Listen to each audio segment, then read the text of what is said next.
Hey guys, welcome back to my channel, and it's Debsy, and the place to be, it's Debsy. Bloop, bloop, that's me. Boop. Debsy.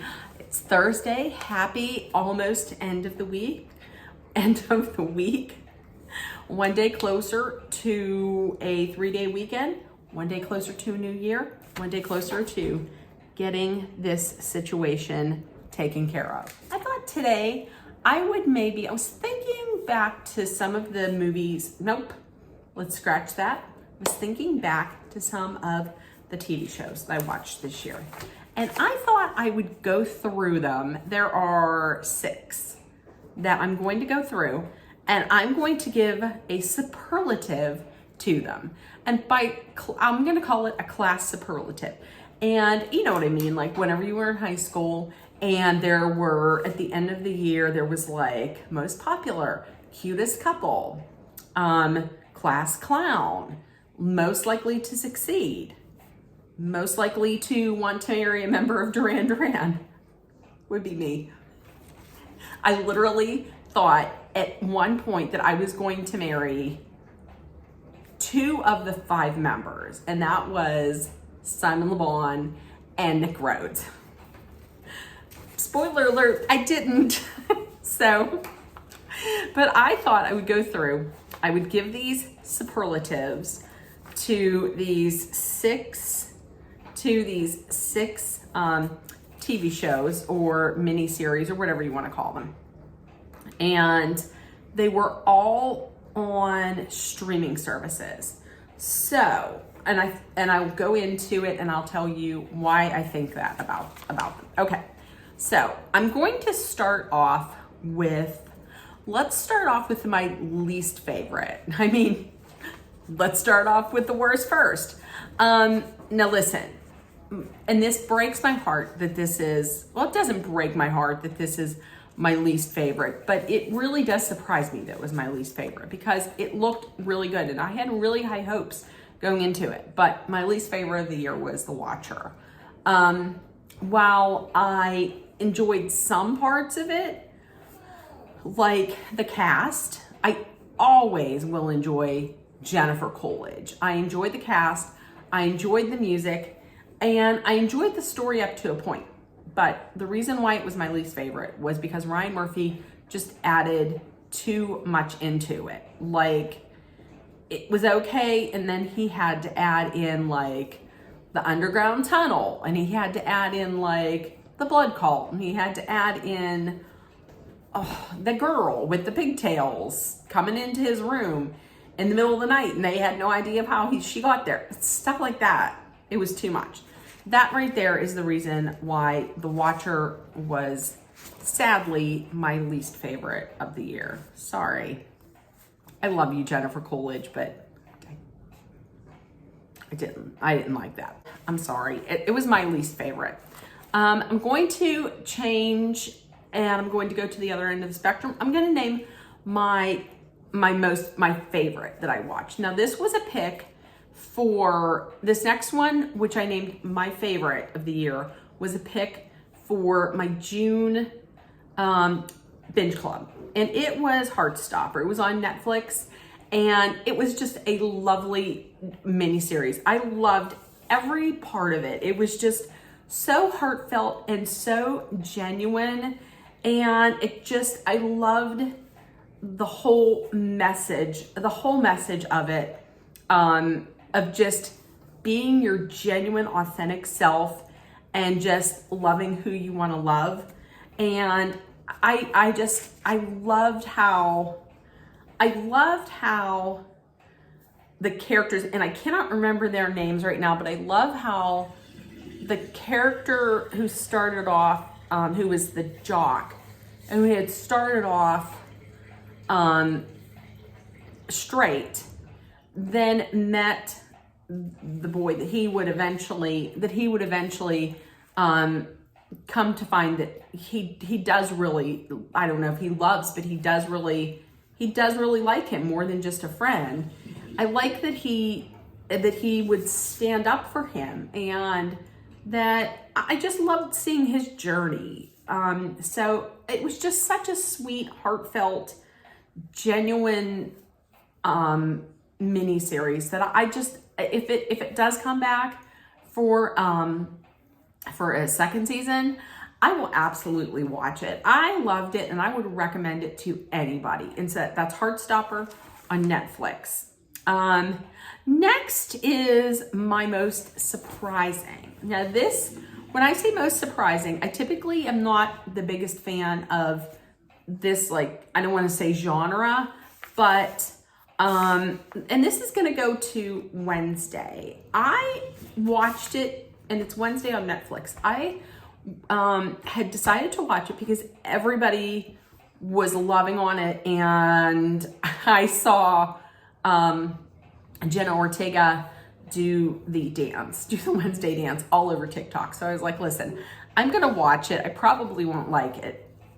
Spoiler alert, I really did enjoy it a lot. And I have not seen, I've seen the Addams Family episodes here and there, but I'm not like a giant fan, and I didn't see the one with Christina Ricci, so I went into being like, I don't think I'll like it. Surprisingly, I loved it. The writing in it was sharp and witty, and the actors were all great. I mean, I still don't understand. The Catherine Zeta-Jones, okay. I don't know. The guy who played her. See, this shows how much I'm not a super big fan of the Addams Family. I know it's Morticia Gomez. That's who it was. He was okay. But I mean, the girl who played Wednesday, Jenna Ortega, I think. Fantastic. I have to tell you that my favorite part of that whole thing was just her dialogue was just so sharp tongued and witty, and just, I loved it. So that right there, that's my most surprising for 2022. Okay. Now here's another one. This was my first pick for the Binge Club. And this stars my number 2 dream lover, and that is Mr. Andrew Garfield. Listen, that man could make a movie about sitting seriously in a room eating cheese. I would watch it. I'm just mesmerized by anything that he does. I was really wondering like what I'm going to give to this. I don't want to say, and to Under the Banner of Heaven.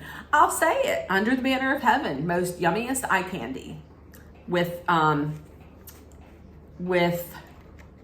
Andrew Garfield. It's yummy. Seriously. And then the scene where he's in the shower. Why didn't you all pan down? I need more. I need to see what's under the banner of his heaven. But for that, okay, all jokes aside, I will say that was probably the deepest. I will go deep. Most deepest is not even grammatically correct. But I'll say deepest. There were like a lot of layers to it. Like you had the story about the murders, but then I enjoyed how they went back and forth, and they wove in there the historical flashbacks to like Mormon history. I thought it was very layered. I enjoyed that about it. And Andrew Garfield. Now, come on. Okay. All right. Let's move on. Let's move on. Okay. Next, we're going to go with the most underwhelming. And here is one that this does break my heart that I have not even finished this. And that's The Crown. I was so excited about watching this. And listen, I had a week off in fall. I had the week off in which it premiered, which I believe was like November 9th. had that week off. I was like, I'm going to watch it. I'm going to tell you, I don't think I even got through the first episode. Like, honestly, I wanted it to immediately jump off with Princess Diana. As you all know, I to this day love Princess Diana. I wanted to see that jumping off from like right there. I don't want any of this other stuff no, I don't. I don't even remember what's even in it because I was that underwhelmed. That right there is what kind of breaks my heart, that I just can't get into it. I eventually will, but I just can't. Next, I'm going with most conflicted. And that is Meghan and Harry on Netflix. I will tell you this much. I am intrigued and fascinated by the royal family, by the English royal family. There's something about it that I just am. So I watched the first 3 episodes when they came out immediately, like that day, boom, boom, boom, like 3, right after one of the other. And then I watched the next 3, right, one after the other. And I say conflicted because there's part of me that is like, now Harry, I love Harry, and I always will like Harry. And the reason why I always will like Harry is because he saw what was happening with his wife, and he saw what happened to his mother, and he thought of his family, and he got his family out of there.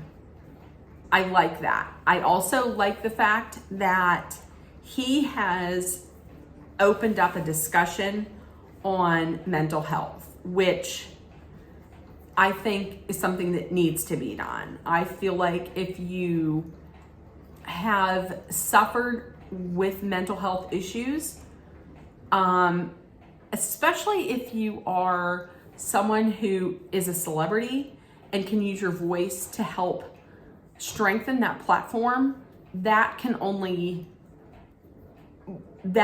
work to help destigmatize it, to maybe help other people who are suffering, who are ashamed to get help.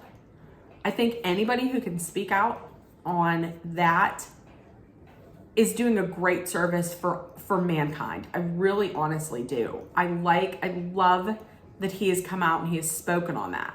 I love that he has, and he came up with the Invictus Games to help men and women who served in the armed forces who were injured, it lifts them up and it celebrates them.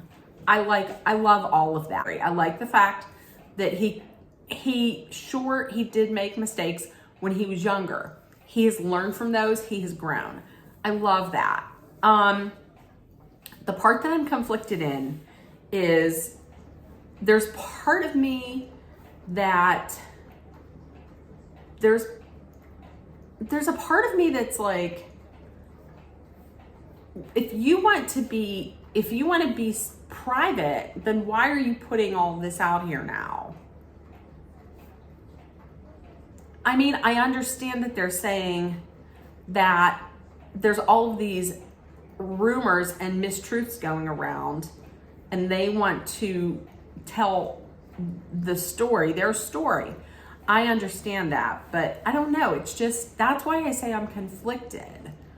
Like, if you want to lead a private life, then don't go on Oprah and don't do this Netflix thing. I mean, as soon as I heard it was coming out, then people said, why are they doing it? And I thought, well, they probably need money.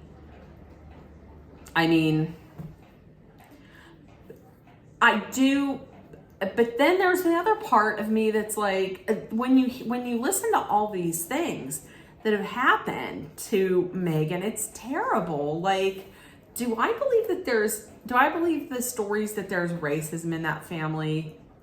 I do. I think I tend to lean towards, I do believe that. And just because of all of the historical instances, just because of the history behind like England and their commonwealths, you know, I tend to believe that. And also I felt incredibly bad for the fact that she was suffering through like a mental health crisis, and she was told that she just is not allowed to get help for it. No, no, that was heartbreaking to hear that she was thinking of taking her own life and she couldn't even get any help. No, so that's why I'm saying I'm conflicted. So that's, I spent a lot of time talking about that. And so those are the shows I watched. Oh, and wait a minute. I also watched The Patient. That one, I would have to say, I would give most disappointing to. Listen, I love Steve Carell. I love Steve Carell, but it was too slow moving. And then when I kind of realized, if I thought I knew what was going to happen, I'm not going to spoil it, but I asked my friend Kristen Burns, hey, does this happen? And she was like, yes. And I was like, forget it, not watching it. Nope. No, thank you. So that was just disappointing. It was just slow moving, and I wanted to love it so much for Steve Carell because I love him, but that was most disappointing. So there we go. There's my recap of what I watched in 2022. Hope there's going to be, I look forward to watching a whole bunch more. I didn't go through any of my reality shows because I talk about those all the time. So there's what I watched in 2022. I'd like to know, what did you watch in 2022? What did you love? What did you hate? What would you recommend I watch? And what are you looking most forward to watching in the new year? So with that being said, I want to tell you, if nobody else has, I love you. I love you. And you are always loved, seen, and heard. Please make sure that you put love, kindness, compassion, acceptance, hope, and positivity out there in the world. And I love you guys. I will see you tomorrow. Bye, guys.